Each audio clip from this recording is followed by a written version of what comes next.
ताडोबाच्या जंगलाजवळच्या त्या छोट्याशा गावातल्या टोलेजंग घरात सुंदरी मांजरी ताई अगदी आनंदाने राहिल्या होत्या. त्यांचा खाण्यापिण्याचं सुद्धा छान चाललं होतं. शेवटी कसं आहे, दुपारी बसायला बागेत जायच्या, मनसोक्त फिरायच्या, काही खायला मिळालं तर बघायच्या, खायच्या आणि घरात येऊन कपाटावर निवांत बसायच्या. त्यांचं छान चाललं होतं. तर एकदा काय झालं, छोटू उंदीर मामांचा सगळा परिवार तिथे राहायला आला. त्यांनीही ताडोबाच्या जंगलात येऊन त्या टोलेजंग घरात मुक्काम ठोकला. मग त्यांच्या मुलांना, बायकोला, छोटू उंदीर मामांच्या सगळ्यांना आनंद झाला. तेही आनंदाने घरात हिंडू फिरू लागले. सुंदरी मांजरी ताईनं बघितलं छोटू उंदीर मामांचा परिवार आलाय. त्यांनी मग मनात काय म्हणलं, अरे छोटू उंदीर मामांचा परिवार आलाय, आता एक एक दिवस एक एक पिल्लू गट्टम कराय बरं, असं त्या मनाशी विचार करायच्या. पण त्या तसं काही दाखवत नव्हत्या. त्या मनसोक्त बागेतने फिरून येऊन घरात वावरून निवांत कपाटावर बसायच्या.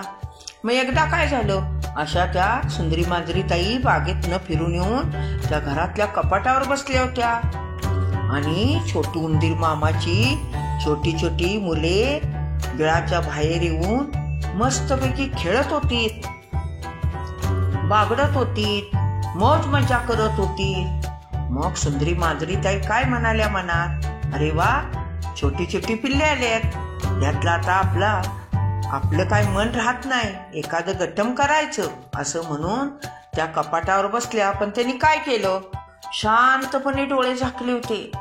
शांत डोळे मिटून त्या बसल्या होत्या. तर काय झालं, छोटू उंदीर मामांची मुले खेळत होती. त्यातला एक तरुण मुलगा काय म्हणाला, अरे अरे मुलांनो बघा, ती सुंदरी मांजरी ताई कशी कपाटावर शांत डोळे झाकून बसल्या.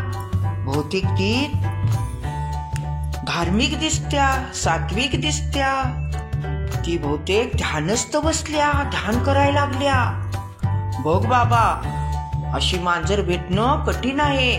ध्यान धारणा करणारी, कोणाला त्रास न देणारी. किती बिचारी शांत बसल्या आणि ती ध्यान करायला लागल्या. अशी मांजरीन आपल्या सगळ्यांची जर मैत्रीण झाली तर, असं तो एक तरुण उंदीर बोलू लागला. आणि तो काय म्हणाला, चला आपण जाऊन त्या मांजरी ताईशी मैत्री करूया, अशी मांजरी आपल्याला मैत्रीण पाहिजे, असं म्हणून तो उंदीर मांजरी ताईकडं निघाला.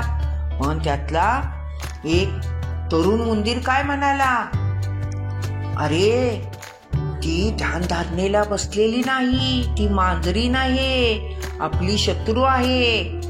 तिनं जरी साळसूतपणाचा भोळा चेहरा जरी केला असला का नाही, तर ती आतून दुष्ट आहे. जाऊ नको तिकडे, तो आपला शत्रू आहे, कधी ना कधी आपल्यावर झडप घालेल. विनाकारण का त्या शत्रूच्या तावडीत जातोयस. पण त्या तरुण उंदराने काही ऐकलं नाही. तो पटकन सुंदरी मांजरी ताई बेशी गेला आणि सुंदरी मांजरी ताईंनी पटकन आपले डोळे उघडले आणि पंजा मारून त्या उंदीरला गटम केलं. मग इतर उंदीर एकमेकाकडे बघायला लागले. अरे बघा, मग त्या उंदराला म्हणाले, अहो काका, तुम्ही सांगितलं होतं का नाही, त्या मांजर ध्यानस्थ बसलेली नाही, साळसूतपणाचा भोळेपणाचा तिनं आव आणलाय. आणि एवढं सांगून सुद्धा तो उंदीर तिच्याकडे गेला आणि आपल्या प्राणाला मुकला. मग तो उंदीर काय म्हणाला, अनुभवी उंदीर, होय मी सांगितलं होतं त्याला, त्यानं ऐकलं नाही, त्याला काही माहिती नाही, तो तरुण आहे.